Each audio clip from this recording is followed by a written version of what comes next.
What's up, you guys? SBNV here. Just getting my Science LED Echo Air set up. So as you can see, I'm on my local area network and I'm connected to the Echo Air. It's also accessible through the URL scienceofyield.com, and you just have to log in and link your Echo Air to your account, and then you can access the Echo Air anywhere that you have internet. So looking at this, you can see that the current recipe is set up as follows, or the spectrum. Recipe is currently turned off. This is just a manual adjustment. And what I was doing is I was dialing in both my PPFD and my far red percentage, which according to Dr. Bruce Bugsby is how we're going to predict stem elongation and leaf expansion.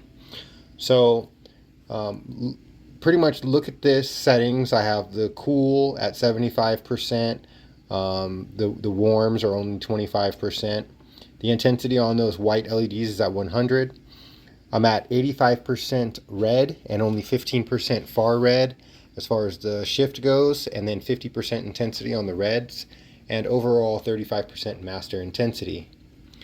Now, if I switch over to my other screen here, you can see now that we have my Grafana dashboard up. If I go under lighting, you can see that I have total PPFD, which is a combination of lower and upper wavelength, is currently at 266 UMols. Then we have lower wavelength, which is from 389 up to 692, give or take 5 nanometers. That is traditional PAR. And then we have the upper wavelength, which is from 702 to 761 nanometers, give or take 5, and that's your far red. And that has recently been, considered, I guess, approved or verified as contributing to photosynthesis.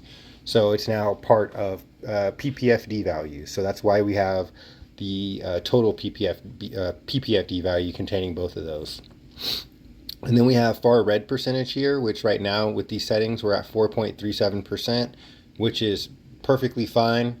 According to Dr. Bruce Bugsby, about 10% far red was what achieved the best possible results, both in yield and quality. So we're going to be shooting for about 10% on half the room and probably 5% on the other half of the room, and then we'll note the differences in growth. However, to start them out, I don't want to get a lot of stretch, so I'm not going to give them too much far red, so that's why they're starting out at 4.5% here.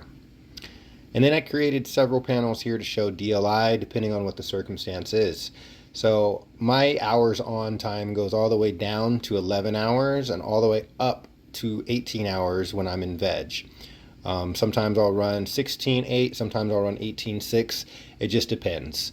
Right now they're just starting out. I'll be running in 18.6, and I'm going to put them about 17.3 for the DLI. And when I'm starting out my seedlings, usually around 15 DLI is perfect.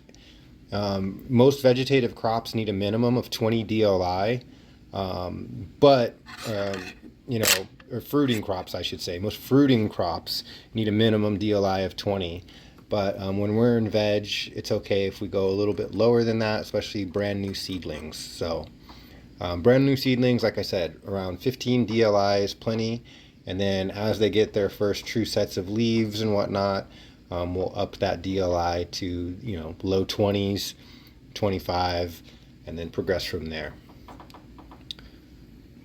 So that is the lighting, and this is how I'm going to dial in my recipe with Science LED to make sure that I'm hitting my target, not only on intensity, but far red percentage as well. Hope this was helpful, and I will catch you guys on the next one. Peace.